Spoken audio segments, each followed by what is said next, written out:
Hello, guys. Welcome to the Legal Room podcast. Today's episode is our first episode, and we'll be unpacking issues relating to the payment of salaries to employees during this lockdown period, the leaves that employees are being forced to take, the danger payment that the employees who are working now believes that they're entitled to, and the relief fund that was introduced by the government last month. There has been a lot of confusion about issues arising out of the lockdown period. The first issue relates to the confusion about the payment of salaries to employees who are staying at home during this pandemic time or lockdown. The question arises as to whether the employees who are staying at home, not working, are entitled to be paid. The second issue relates to whether the employer may place or force the employee to take a leave, either it be it a paid leave or unpaid leave. In answering the above issues, we will touch or highlight on the labor legislation. There are two key pieces of labor legislation that I have highlighted. The first one being the Basic Condition of Employment Act 75 of 1997. The second one being the Labor Relations Act 66 of 1997. The Basic Condition of Employment Act defines what a salary or a wage is. It states that an amount of money paid or payable to an employee in respect of an ordinary hours of work is a salary. So this is only given in return of hours worked. In simple sense, it's money paid in exchange of services. It means that you work, you get paid. The issue is further clarified in Section 35 of the Basic Condition of Employment Act. This act states that an employee's salary is calculated by reference to the number of hours the employee ordinarily works. The reality is that the employee is entitled to be paid in exchange of hours worked. If the hours are not worked, there would not be a legal claim for a wage or a salary. Therefore, there is no entitlement to payment while employees are on lockdown if they are not working at home. You can only have a claim or expect to be paid if you are working from home. The issue of forced leave again is determined by the Basic Condition of Employment Act.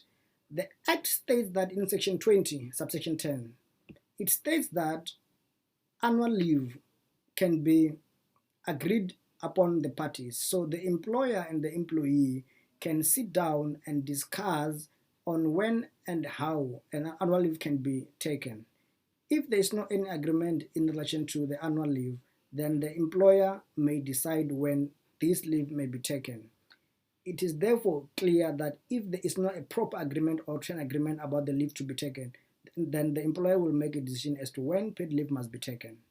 To answer the above questions, it will be pretty clear that the employer may decide that employees are to use up their paid leaves if they do have, or their unpaid leaves if they don't have any leaves.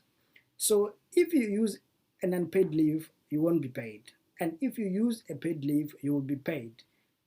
To sum up everything, employees are not entitled by law to be paid during the lockdown period if they are not working from home or not working at all.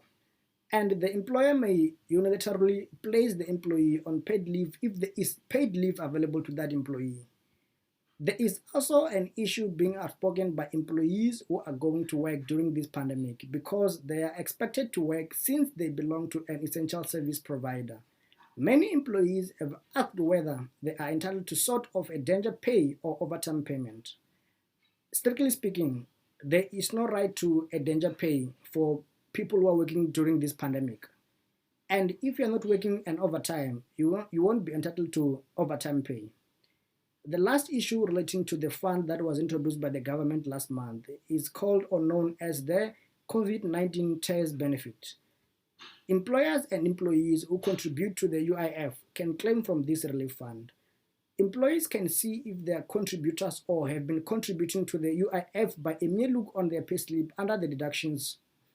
To qualify for this relief, the employer must have closed its operations, business operations, or part of its operation as a direct result of the COVID-19 pandemic for a period of 3 months or less.